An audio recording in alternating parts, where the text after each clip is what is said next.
with 3 snaps in a circle. At least that's what the men on books say. Yeah. Exactly. And, Exactly. and so if he acts in that behavior, he's also got a split personality. Mm-hmm. Right? Because in the New Testament, he don't know if he's a man or a woman. Mm-hmm. And he don't know if he's a warrior or a priestess. Mm-hmm. Because the contradiction in the words read betrays the fact that there's the dual personality or either 2 different people at play in these words. Mm-hmm. The character alignment is broken in the fact that one wants to kill everybody and take everybody to war, Matthew 10:34, and the other one want to give up their only begotten child to save the world, John 3:16. Right? Mm-hmm. And the personality change when they say they come into the Garden of Gethsemane to get you, and Peter he tell all his soldiers sell off your garments, buy up swords and knives. All of a sudden, when they get to the garden, he said, "No, don't hurt nobody." Mm. Something not right. These 2 different people. Mm-hmm. It's clearly 2 different people. Mm-hmm. One of them is kind of scary, and the other one don't give a fuck. Right. Right. And You know, the part that always tripped me the fuck out is the book of Job, right?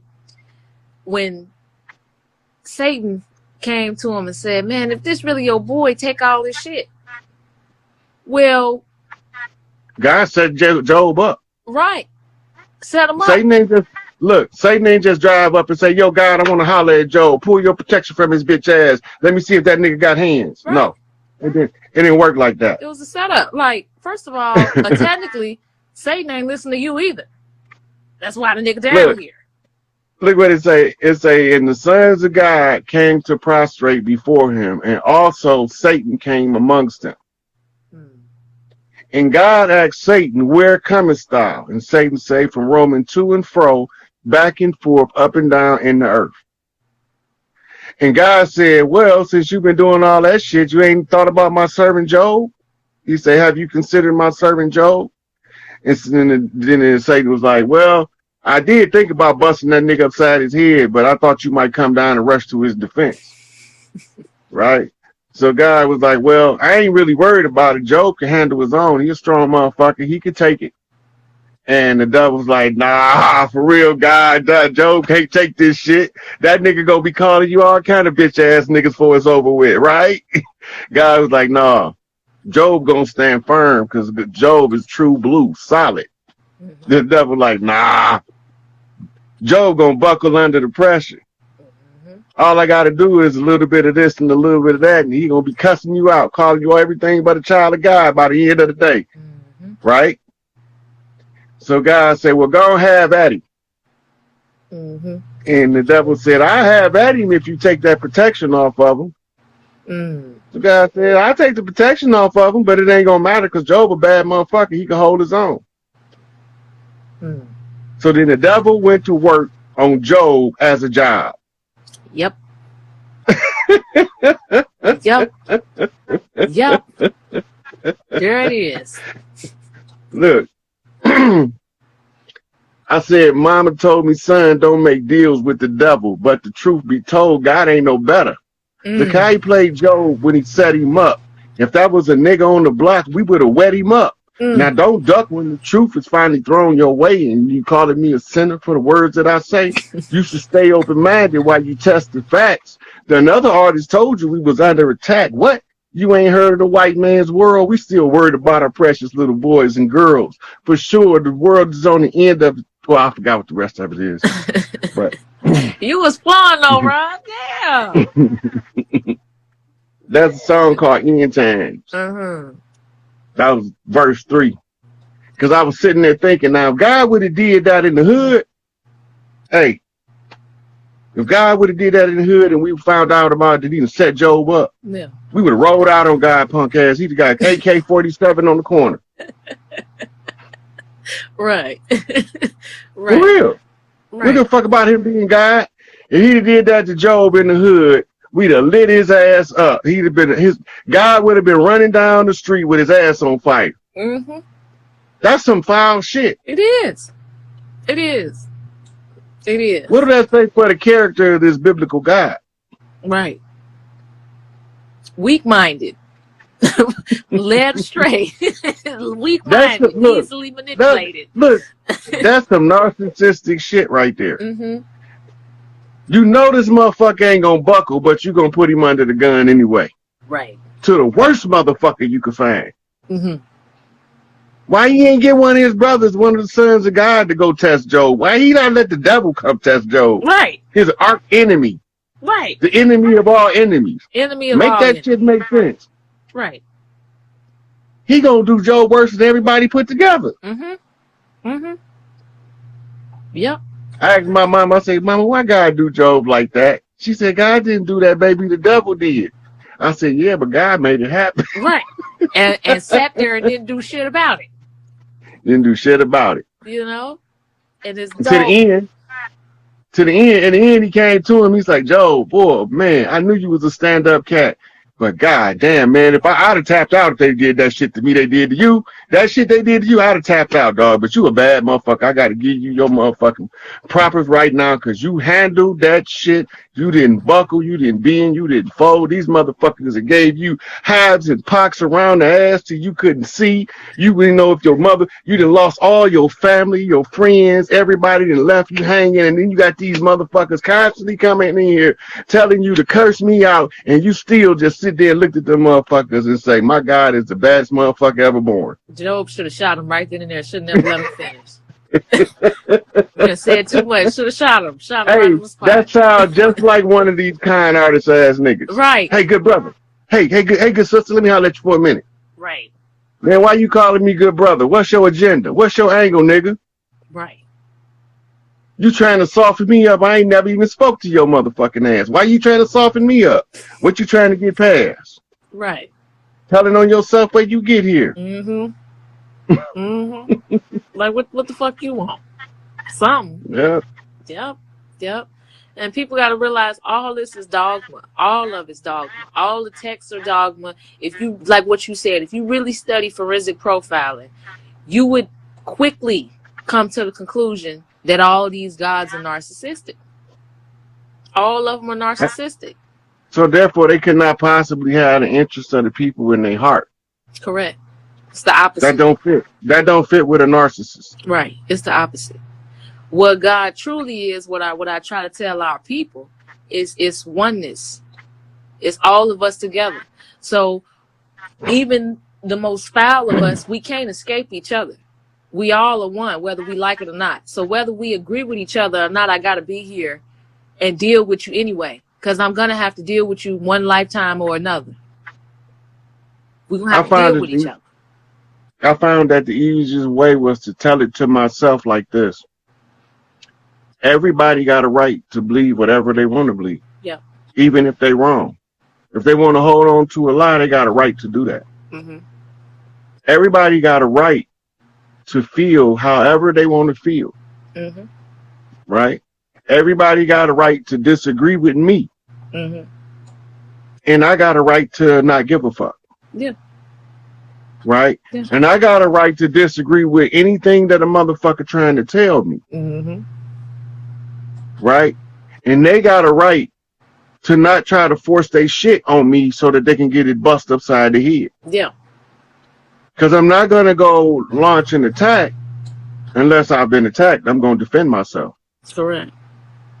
Right? Yeah. So when I start studying what I'm telling myself, I start putting it into the way of the peaceful warrior scenario. Mm-hmm. Because it's a harder fight for me sometimes not to punch a motherfucker in the face when I want to. Oh, yes. Yes. Than it is to actually punch them in the face. Mm-hmm. Right? So the internal conflict I gotta go through not to punch a motherfucker in the face. I can't fight them harder than that fight. They can't give me a harder fight than that. Yeah. Win, lose, or draw, they can't give me a harder fight than the fight that I have not punching them in the face. Mm-hmm. Right? Mm-hmm. Like, all us see our struggle. And when we see other people trying to help us to overcome the struggle, why do we attack them? Right. Doesn't Right? make sense. Agent Smith syndrome.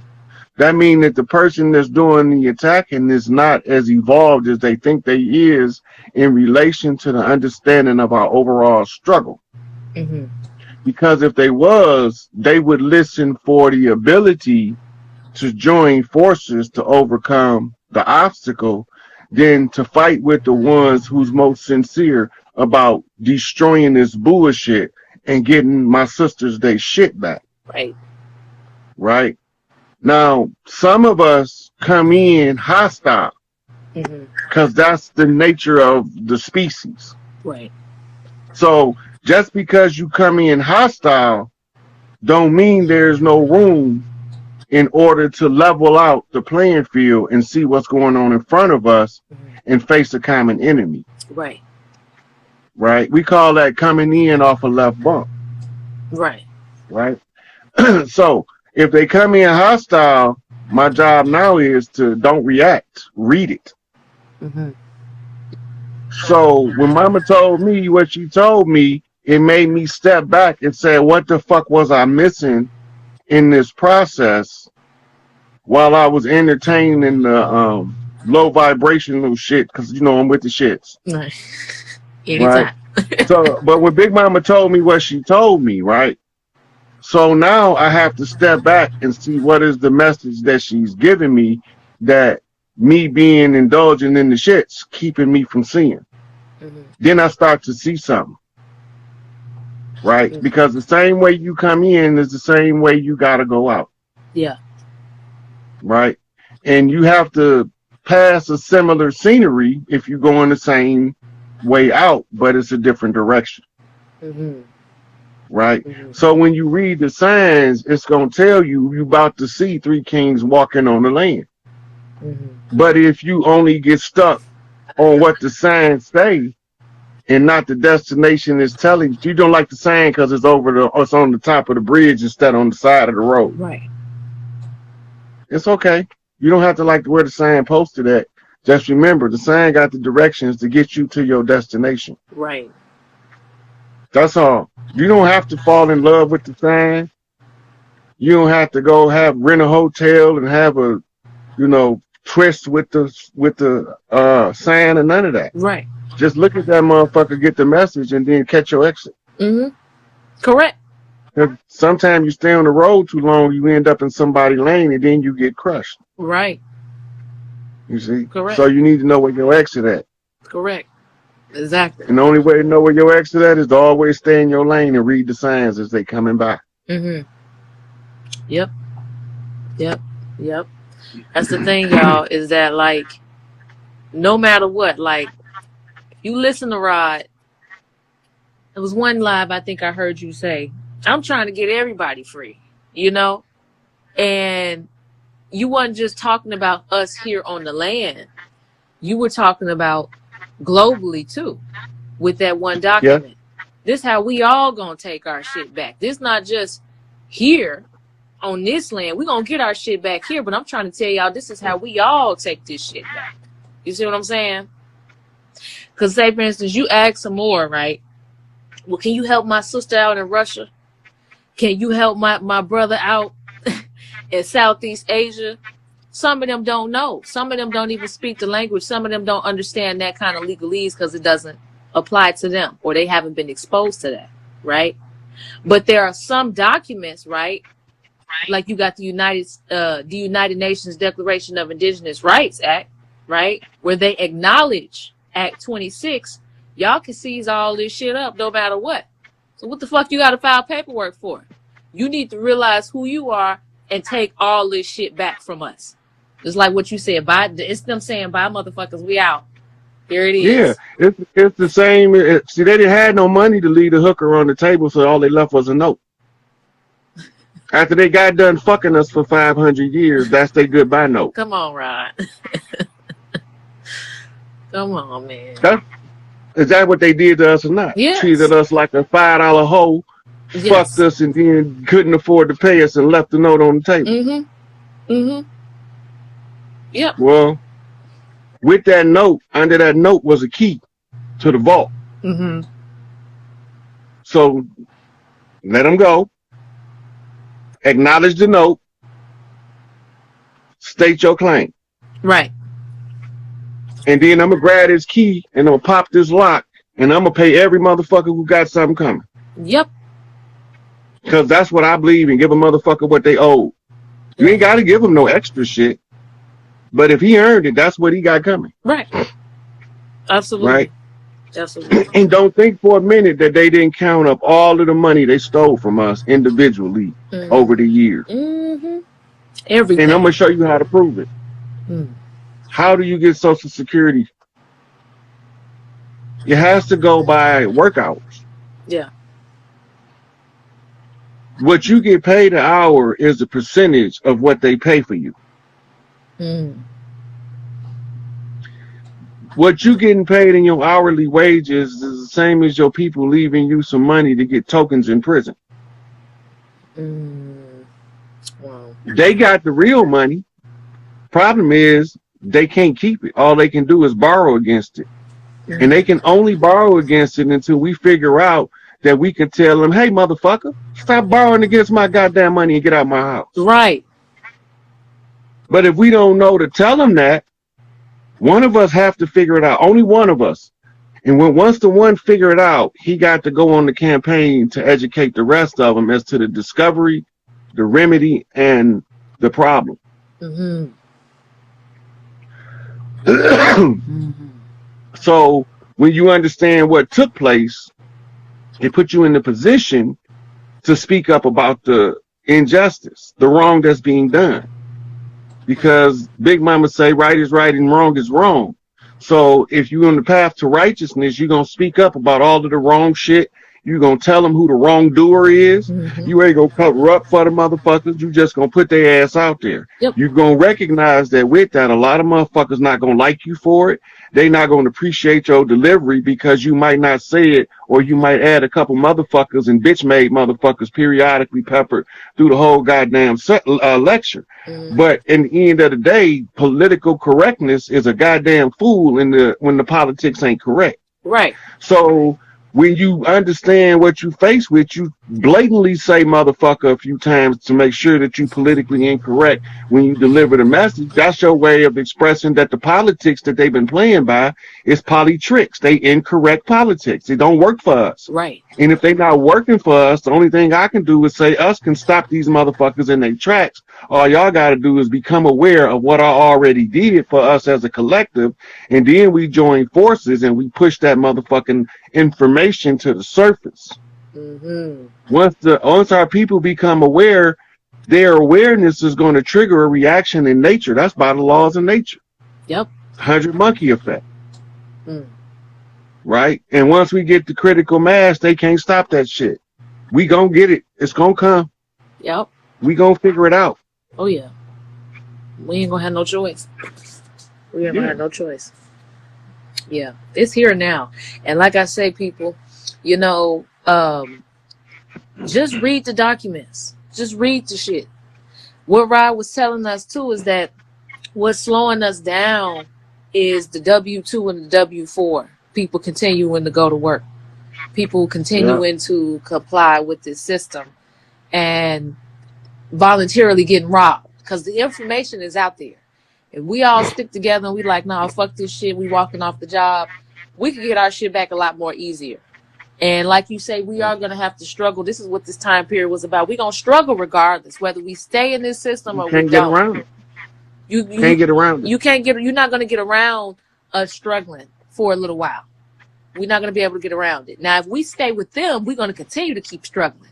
But if we go our own way and kick them the fuck out of here, we might struggle for a little minute, but we'll eventually get all our shit back. You know? Yep. Now, as soon as our systems go back online, your first wave of your estate comes in off the cashing in of your Social Security account, which is actually your international indemnity account. Right? So this is going to be the first wave of payments, and this is going to be huge per individual. because it's not based on what you get from Social Security. It's based on what you was being traded on the market for. So it's the same as cashing in a stock Yep.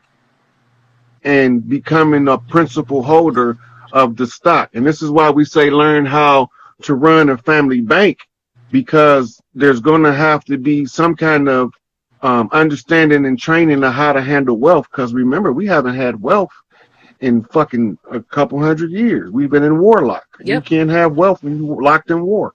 Mm-hmm. Right? Yeah. So we've been poor. And so every time, like the lottery is our, what you call, when they take your pulse. Yep. What happened when most of us win the lottery? We broke in a year, no matter how big the jackpot. Broke in the ear. Yep. No matter how big the jackpot, the average one of us that win the lottery is broke in a year. One guy in New York won 40 million, and a year later he was 40 million in debt. That means he spent $80 million in 1 year. How? Mm-mm-mm. We have to see, this is what Big Meat's job on the land was. He was to train the young princes on how to not let the money escape you like that, and how to live having the access to the wealth. We had to be retrained. Nature trained Big Meat as a teacher in the community of the young men. So he performed that function, and he got a lot of them. Like, we don't talk about the dudes that called themselves BMF that was getting degrees in the name of Big Meat. We only talk about the ones that caught the drug case with them. Mm. We don't talk about the ones that went to go get their music career, like Jeezy, that he told to stay away from the drugs, and he insulated them by keeping them out of the inner circle because he knew he was going to be about something to his local community, and that Jeezy had a good heart and he was going to be able to do more change if he didn't get caught up in their bullshit. Mm-hmm. Right? When you see somebody with a gift, this is the law of the land. You don't allow them to squander their gift pursuant to the passions of the flesh. If they are willing to listen to you, even if you going wrong, you have to tell them what's right. Mm-hmm. Because some of us have to go the wrong way in order to be strong enough to keep the rest of us on the path to right. Yep. Yep. It's designed that way in this system. Mm-hmm. How they got us. So you got to do Yep. something, you know? You got to do something, you know? And it's crazy you say that, because I told our people recently, because I've been known to teach cryptocurrency and wealth. I told our people recently, I said, listen here, I don't give a fuck how many classes I sell y'all or what I have to teach you all. We will never be able to compete with BlackRock and Vanguard with what we have now. So we need me to. and Tupac got this bitch on lock. Yeah. I say, man, we'll never be able to compete with them with our little money. We could keep making money, sure, and it might be more than what we had, but these niggas are buying everything up. So the only thing that we really can do to get some kind of remedy is to walk away from this shit and fuck this capitalistic bullshit where we have to keep stepping on each other and our children have to be the sacrifice and have the short end of the stick. That shit is stupid. Enough got to be enough at some point. Some of us don't want to work no more. A lot of us don't want to fucking work no more. Don't give a fuck how much money we got. You don't want we shouldn't be working the way we've been working and being pimped the way we've been pimped. See, the system we under now is a slave system. The Emancipation Proclamation gave us what they call meritorious manumission on the land. Yeah. That's trustee status in the slave system, where the slaves that was held in private, which was actually POW camps. Mm-hmm. It was the reverse of a privatized prison system where they kept POWs. When we really look at what it was, they changed. They took Big Mama House hostage and called it the Big House. The Long House, where we used to use for living quarters. We had one for the men and one for the women. Mm-hmm. Right, at Big Mama House. They turned them into plantation houses. and they turned the plantations into prisons, to the Big Mama house into a plantation, a prison plantation, and start calling it the Big House. Because these settlements that they call plantations, those were family farms that belonged to the family that they said was the slave. They wasn't slaves, they was prisoners of war. They were erased from the census and reclassified under the Dawes Act. This is what happened to the people of the land. So the system, when he say Emancipation Proclamation, all he did was said that the property transferred. Because the emancipation is the transferring of the property from the private to the public domain. The result of that was to issue a meritorious manumission status to the ones who was 3/5 compromise. Right? Because they lost their identity and they lost their connection to the land. Once you become 5/5 realized, those connections automatically activate. You know who you are. You know who your people are. The hard part is getting them, your people, to remember who they are sufficiently enough for us to join forces across ideologies. They use the ideologies to divide us. Our culture was the sharing of ideology. Right. Whole tribes would emerge anew with members from various tribes of understanding the diversities in each one of their tribes, and they bring them together to form a whole new set of traditions and customs. That's forming a whole new tribe or clan, right? Extended family matrix, right? This goes back to what Noble Drew Ali was doing. When you understand international law and that none of us are barristers, right? And the only ones over here that can negotiate treaty, because when a Moorish citizen, a person that's under the Moorish Temple of Science, before the nationality cards got tied back into the government under Noble Drew Ali, you have to have somebody that represents you, because they issued a warrant, a war rant. They declare war on you. Yep. Once they done that, your negotiator is the chief of the clan, who must be skilled in legalese in order to argue law with barristers. That's why you don't have no say on what go on in the court. They want you to have a barrister speak on your behalf. That's supposed to be your chief, because what they doing in there is negotiating the terms of a contract. They not negotiating your innocence or guilt like they tell the public.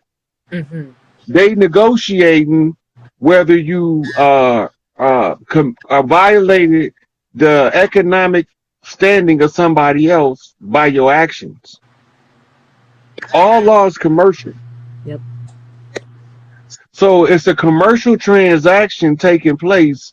Noble Drew Ali was positioning it where the grand sheiks of all of the lodges would represent the local area for the organic people of the land. So this is why I say, when they say Noble Drew Ali false prophet, I turn my head and I go the other way. Right? Because they don't understand. Okay, so if he gave y'all the instructions, but somebody infiltrated, we can't be so prideful that we don't go back and trace for the infiltrator, because they can find them in the lodge. All of the ones we call dirty Moors, the Moors know who they are, because they got the complaints in the lodges from the body. Yep. I got right. So when you have those step up that don't know no better, then they taking you back to the dogma portion. They got hit a card right here. Okay, somebody asked about the Matt D. Now I like Sharif Nine Feathers, right? He seems like an honorable guy, but the facts remain on the card. It says The individual identified and pictured on the reverse is a natural-born American national of the de jure United States of America and not a U.S. citizen. That's what it says. That's the first sentence on the back of this card. And the majority of the cards out there have that sentence flat out on the back of the card. So it's been infiltration. How are you a de jure citizen of the United States? Because it's in order to be a citizen, first of all, to the United States, which is a corporation, you have to be a straw man. Right. The flesh and blood person can't be a citizen of a corporation because the corporation is a legally dead entity. Right? So this is why they say that their company is in the black. Right? And that means that it's operating as a functionally, legally dead entity. When it's in the red, this motherfucker's coming back to life. It's starting to bottom out. It's not functioning properly as a legally dead entity. Mm-hmm. It's in the red now. Right? So they tell you to watch the market. But it's more than one. Right. We only focus on one. Mm-hmm. Right? But they got an international stock market that's trading our birth certificates as bonds in a slave trading industry on paper. Yeah. Guaranteeing that you're going to work for your 65 years until you old enough to be broke down, and then they're going to send you out to pasture. Mm-hmm. Right? And if you make it to the 65 years, you done generated billions of dollars off of your labor output that you are totally unaware of. Mm-hmm. Yep. Wow, man. Y'all, we got to do our research, y'all. We got to come together, man. We got to come together. We have to come together. See, I really like to, because like I got so many books around here packed up, but I really like to be like where I can have my books out and I can just start pulling, because while I'm talking, I know what book I need to show the reference, but right now they all packed up, so. Yeah, I feel you. I feel you. Well, listen, Rob, man, it's been good. I got to get on up out of here. I got to go to bed, brothers and sisters. I appreciate you as always getting on this live, and I know other people have been saying, man, get me on here. So I'm gonna go ahead and yield the floor.